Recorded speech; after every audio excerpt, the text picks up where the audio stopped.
Like a Sister. Unfortunately, we don't have the book. Somebody checked it out, and it's gone. I guess by this point, compliment. when I came along with Like a Sister after Whistle, the year later, all these are a year apart, with Like a Sister I was getting, the euphoria was gone. Yeah. That was good, because I mean I would have had a heart attack had I kept on being so euphoric. I was not living in a real world anymore. I really was that I didn't have time for anything. If I wasn't touring, I was writing, I was doing something. That's pretty close together there. Like a Sister came out, and that's another one that had been written for a while in longhand. And then my editor looked at, bless his heart, he would even read longhand. He would read, you know, you just can't believe some of the bad copy I sent him. And he liked that little novel. He thought it was so sweet that I put a cat in there named Larry for him. But we had fun. Again, we had fun working on that, put the cover together, and he always picked out my covers. Lots of fun. Like a Sister came from my growing up. There I am in this novel as a little girl, one of Willa's 3 doorstep girls, and growing up in Statenville, Georgia, and the old cafe's still there. I'm seeing this old cafe, and everybody changing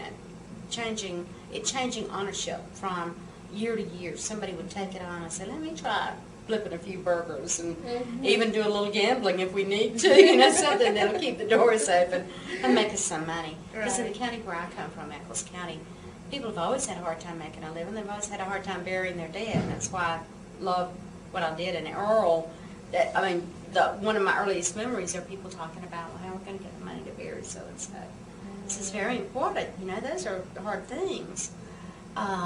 So in Like a Sister, everybody's tried the cafe. They're going to try to make money doing that. They farm, they log, they turpentine. You just aren't that many jobs. There aren't that many things to do.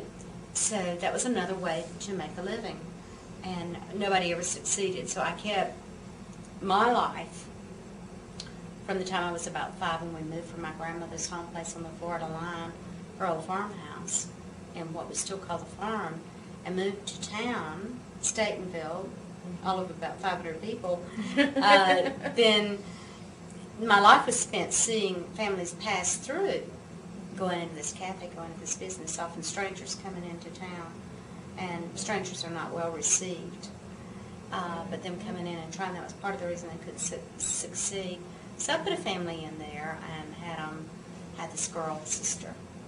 I call her sister because her mother calls her sister to remind her of her duties to her siblings. And to the fact that she's too young to have a grown-up daughter, so she's yes, going to be more that like too. a sister. She's very vain. I love vain women, and I also love to criticize them. And criticizing myself when I do.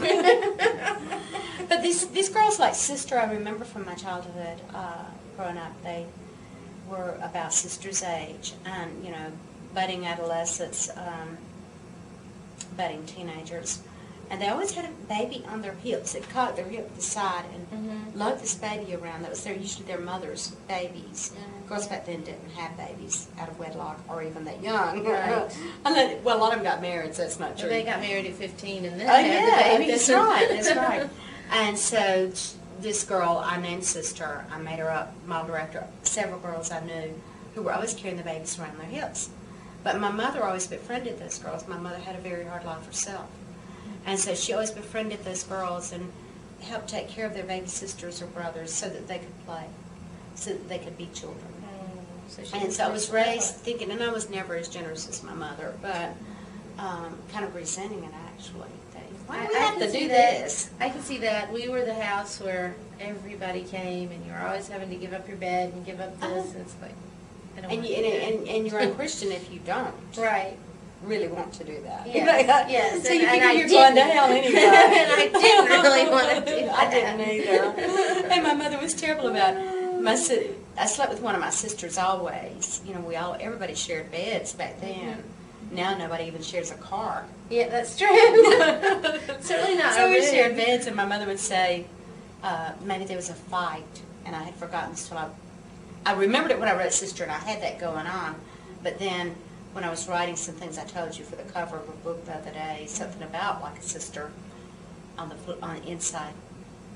paper, my mother would say, well, somebody's having a fight over at so-and-so's house, and the girl would actually come to our house to be safe and get out of it, and so then she just piled into bed with us. My mother said, you've got plenty of room there, you're wasting that space, plenty of room for this girl to sleep, so. My mother was the most generous person I've ever known. Well, Willa is certainly a formidable character, and you leave thinking if there are more Willas in the world, everything will be all right. Yes. You know. I write far too much about old people and children, and often, you know, my heart just goes out to them. They're neglected, and now there aren't many Willa Lamars left.